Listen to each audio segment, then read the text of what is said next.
नमस्कार दोस्तों, आप सभी का स्वागत है एक बार फिर से अपने चैनल भक्ति की शक्ति में। तो दोस्तों आइए सुनते हैं कार्तिक पूर्णिमा व्रत कथा को। इस बार कार्तिक पूर्णिमा 15 नवंबर दिन शुक्रवार को है। कार्तिक पूर्णिमा के दिन गंगा स्नान करने के बाद दान करते हैं, इससे अक्षय पुण्य की प्राप्ति होती है, पाप मिटते हैं और मोक्ष भी प्राप्त होता है। कार्तिक पूर्णिमा पर ब्रह्म मुहूर्त प्रातः 4:58 से 5:51 तक है। इस दिन सूर्य उदय 6:44 पर होगा।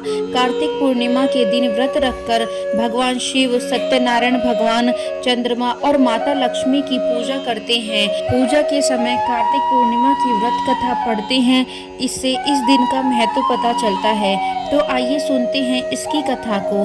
पौराणिक कथा के अनुसार भगवान शिव के बड़े पुत्र कार्तिकेय जी ने तारकासुर राक्षस का वध करके देवताओं को उसके भय से मुक्ति दिलाई थी। लेकिन तारकासुर के वध से उसके 3 बेटे तारकक्ष, कमला और विदुनमाली बेहद दुखी और देवताओं के प्रति आक्रोशित थे।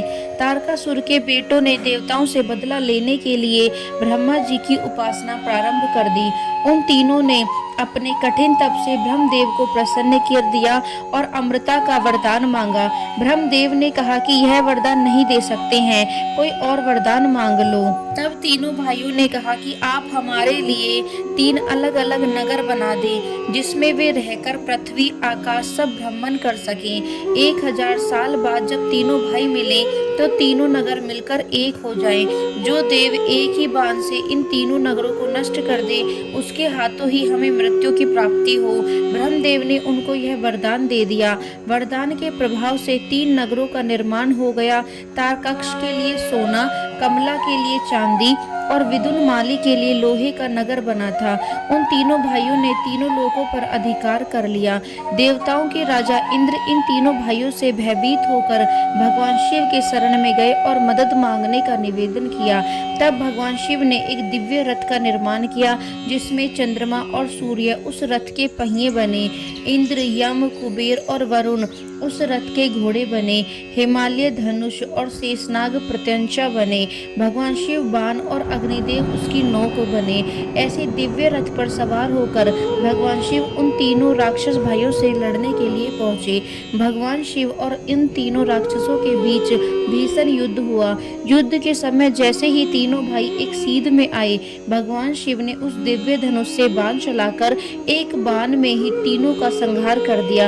इस वजह से भगवान शिव को भगवान त्रिपुरारी भी कहा जाता है। कार्तिक पूर्णिमा के दिन यह घटना हुई थी, इसी वजह से कार्तिक पूर्णिमा को त्रिपुरारी पूर्णिमा भी कहती हैं। तीनों राक्षसों का वध होने से सभी देवी और देवता प्रसन्न हुए। उन्होंने भगवान शिव की पूजा की।